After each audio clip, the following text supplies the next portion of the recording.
देंगे आपको यहाँ पर ये अहम खबर। नैब की तरफ से साबिक वजीर खजाना की जायदाद की नीलामी के लिए इस्लामाबाद हाई कोर्ट में दरखास्त दायर। नैब प्रोसिक्यूटर इमरान शफीक की तरफ से इस्लामाबाद हाई कोर्ट में दरखास्त दायर की गई है। साबिक वजीर खजाना इसहाक डार आमदन से ज्यादा असासों में नैब को मतलूब है। नैब ने इसहाक डार की गिरफ्तारी के लिए इंटरपोल को दरख्वास्त भी दे रखी है।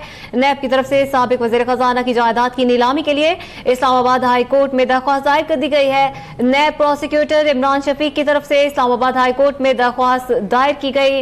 इस हवाले से मजीद क्या तफसीलात हैं जान लेते हैं आफ्ताब चौधरी से। जी आफ्ताब।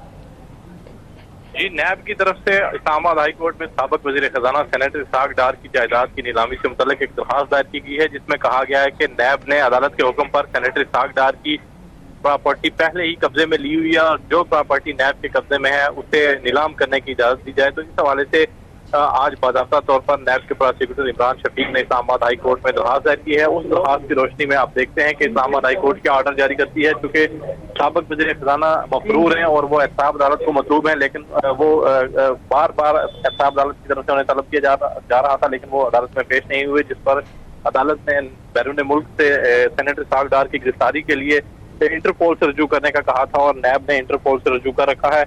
नैब की तरफ से वज़ारत दाखिला को एक खत अरसाल किया गया था, जिसमें कहा गया था कि इसहाक डार को बैरून मुल्क से गिरफ्तार करने के लिए उनके रेड वारंट जारी करवाए जाएं, लेकिन अभी तक इंटरपोल ने सेनेटर इसहाक डार के रेड वारंट जारी नहीं किए। और वज़ारत दाखिला के ज़राए का कहना है कि चूँकि सेनेटर इसहाक डार एक सियासी शख्सियत हैं, वो सेनेटर भी हैं, वजीर भी रहे हैं, इसलिए इंटरपोल उनके रेड वारंट जारी नहीं करेगा, क्योंकि हमेशा यही प्रैक्टिस रही है कि जो सियासी नौयत के केस होते हैं या जो सियासी नौयत की शख्सियात होती हैं उनके रेड वारंट जारी नहीं किए जाते। तो अब नैब ने अपने तौर पर यह फैसला किया है कि सेनेटर इसहाक डार के पाकिस्तान में जो असासे हैं या जो जायदादें हैं उन्हें नीलाम किया जाए। इस हवाले से इस्लामाबाद हाई कोर्ट से बाज़ाब्ता तौर पर रजू कर दिया गया है। अब इस्लामाबाद हाई कोर्ट इस केस की समाअत करेगी, जिसकी रोशनी में जो भी फैसला होगा अदालत की तरफ से आएगा। अगर जायदाद नीलाम करने का फैसला आया तो फौरी तौर पर नैब ये जायदाद नीलाम करके सेनेटर इसहाक डार पर आमदन से ज़ायद असासे बनाने का जो इल्ज़ाम था उन असासों से हासिल होने वाली रकम कौमी खजाने में जमा कराएगा। जी ठीक है आफ्ताब चौधरी, इस हवाले से मैं अपडेट कर रहे थे, आपका बहुत शुक्रिया।